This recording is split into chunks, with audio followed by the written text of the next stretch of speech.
The top 9 most infamous serial killers from ancient history. Liu Pengli, the first serial killer in history. Liu Pengli is undoubtedly the first recorded serial killer in history. Also known as the Prince of Jidan, Liu Pengli was a 2nd century BC Han prince who thought that he had a license to kill. For more than 2 decades, the bloodthirsty Pengli would go out on marauding expeditions with tens of slaves or young men who were in hiding from the law. During his reign of terror, Liu Pengli murdered over 100 people in total, seizing their possessions for sheer sport. One of his victims' sons would eventually report his bloody hobby to the emperor, but instead of obeying the court's suggestion of death, the emperor spared his kin, only stripping him of his titles and banishing him from the kingdom. Queen Anula of Anuradhapura, misandrist and Sri Lankan serial killer. Known as one of the biggest misandrists in Asian history, Queen Anula reigned from 47 to 42 BC and was the first queen in Sri Lankan history to have wielded so much power. Her reign was filled with secret love affairs, a series of murders, plenty of poison, and a very tragic end for the queen herself. Queen Anula of Sri Lanka poisoned her son and 4 husbands in her quest to become queen regnant, which she did for 5 years. But her luck was to run out and end her gruesome reign. She was eventually overthrown and burned alive. Locusta of Gaul, the first female serial killer in Western history. Bearing the not-so-flattering title of the first female serial killer in Western history, Locusta lived in Rome more than 1,900 years ago.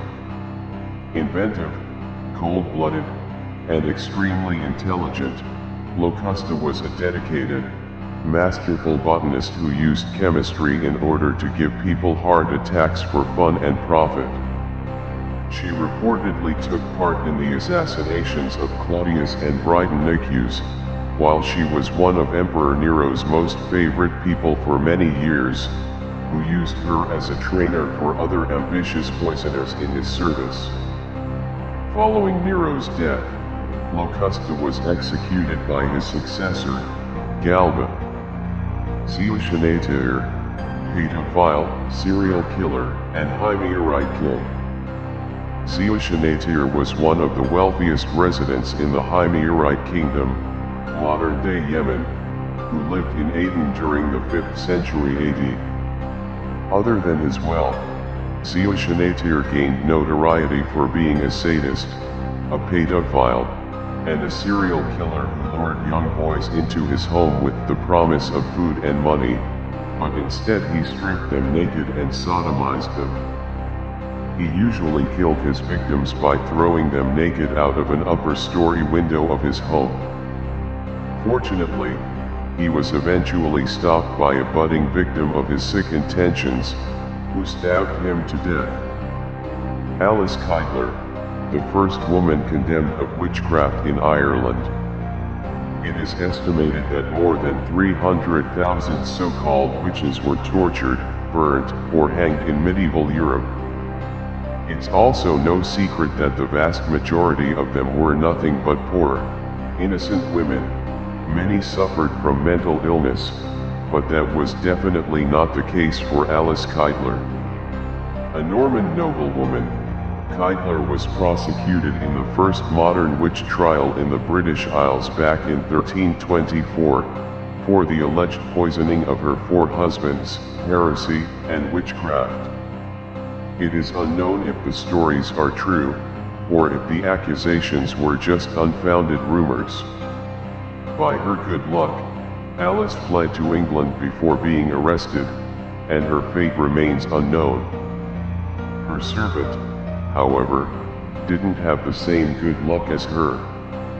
Since someone had to pay for her crimes, he was arrested, tortured mercilessly, and burned at the stake in her place. Whether she was an infamous serial killer or not, Alice Keidler has gone down in history as the first woman condemned of witchcraft in Ireland in 1324. Gilles de Rais, the infamous child-killing serial killer. Gilles de Rais was a knight and lord from Brittany, Anjou, and Poitou, a leader in the French army, and a companion in arms of Joan of Arc. The French nobleman had a very despicable and dark side that makes him one of the very worst serial killers of all time. The infamous serial killer confessed to torturing, raping, and murdering over 140 children from 1432 to 1440. He and several of his accomplices in the murders were hanged on October 26, 1440. Peter Stump, the Werewolf of Bedford. Werewolf hysteria kicked off in Europe in the 16th century. However, no case exemplified this phenomenon more than the case of Peter Stump, also known as the Werewolf of Bedford. Stump was a wealthy farmer born in the village of Eprath near Cologne, who reportedly murdered and ate 14 children, including his own son. He also devoured his brain, and 2 pregnant women. He was also accused of having a repulsive sexual relationship with his own daughter. Proud to confess his crimes, Stump claimed that he had been given a magic belt by the devil which allowed him to transform into the likeness of a greedy, strong, and devouring wolf. Whilst in this form, he confessed to having gorged on the flesh of goats, lambs, and sheep, as well as men, women, and children. The execution of Stump, on October 31st, 1589, and of his daughter and mistress, is one of the most brutal in history. As a warning against similar behavior, local authorities erected a pole with the torture wheel and the figure of a wolf on it, and at the very top they placed Peter Stump's severed head. Peter Nares, serial killer and cannibal from Nuremberg. Peter Nares was a German serial killer and cannibal, who was executed on September 16, 1581 in Le Mard, a few miles outside Nuremberg.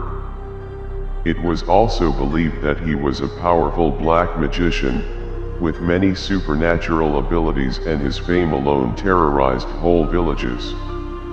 Based on confessions extracted from him and his accomplices under torture, he was convicted of 544 murders, including 24 fetuses cut out of pregnant women. Allegedly, the fetal remains were to be used in magic and for acts of cannibalism. Christman Jennifer Gott, monstrous serial killer of almost 1,000 victims. Widely considered as the deadliest and worst serial killer in recorded history, this hideous monster is by far the sickest bandit of the 16th century. He was so proud of his crimes that he even kept a diary in which he detailed all the murders of not 1, not 2, but 964 individuals. In addition to this evidence, he willingly admitted to the murders with a sense of superiority, adding that if he had reached his goal of 1,000 victims, he would have been even happier.